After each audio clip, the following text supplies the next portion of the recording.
Hello everyone, আসসালামু আলাইকুম। Thumbnail দেখে বুঝতেই পারছেন আজকে আমি বানাবো রসুন আর মাছ দিয়ে ভর্তা। তো প্রথমে আমার লাগবে হচ্ছে রসুন পাতা, তারপরে হচ্ছে আমি জাপানি রুই মাছ নিয়ে নিয়েছি, তার সাথে কাঁচামরিচ। তো প্রথমে আমি হচ্ছে রুই মাছগুলো ভেজে নিব। জাপানি রুই মাছ, কিন্তু আমার ঘরে এই মাছই ছিল, এই কারণে এই মাছ দিয়েই আমি করছি। আপনাদের ইচ্ছা মতো যে কোনো মাছ দিয়ে এই ভর্তাটা বানিয়ে নিতে পারেন। রসুনের পাতা থাকতে থাকতেই আপনারা এই রসুনের পাতার ভর্তাটা একবার বানিয়ে খায়ে দেখেন কেমন লাগে।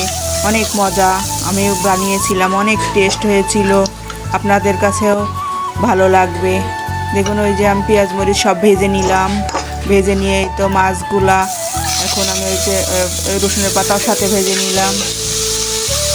সব কিছু ভাজা হয়ে গেলে তারপরে হচ্ছে মাছের কাঁটাগুলা ভাজবো। এই তো এক এক করে সব কিছু ভাজা শেষ। এখন আমি মাছের কাঁটাগুলো বেছে নিব। তো এক এক করে মাছের কাঁটাগুলো আমি বেছে নিব। ভালোভাবে না কাঁটা বাছলে হাতেও কাঁটা বাঁধবে, মুখেও কাঁটা বাঁধবে। এই রসুনের পাতার এই মাছের ভর্তা যে কোনো মাছ দিয়ে আপনারা করতে পারেন। ভর্তাটা বানালে এত মজা লাগে। তো সব কিছু আমার বাছা হয়ে গেছে মাছ। এখন আমি এই তো কাঁচামরিচের সাথে লবণ ডলে নিব। এই তো ডলে নিচ্ছি। ডলে নিয়ে সবগুলো মরিচ ডলা হলে একটু রসুন কুচিও আমি নিয়েছি। রসুন কুচির সাথে ভালোভাবে মাখানো হয়ে গেলে এই তো মাছগুলো দিয়ে আমি ডলে নিচ্ছি। ডোলা হয়ে গেলে তার সাথে যে পেঁয়াজ বেরেস্তা করে রেখেছি, পেঁয়াজ বেরেস্তা অল্প একটুই করেছি যেহেতু রসুনের পাতা দিব।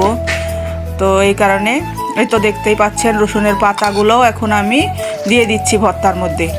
এই রসুনের পাতার ভর্তা যে এত মজা লাগে আপনারা না খেলে বুঝতেই পারবেন না। অবশ্যই এই রসুনের গাছ থাকতে থাকতে রসুনের পাতার ভর্তা করে খেয়ে দেখবেন। যদি ভিডিওটা ভালো লাগে অবশ্যই আমার চ্যানেলটি সাবস্ক্রাইব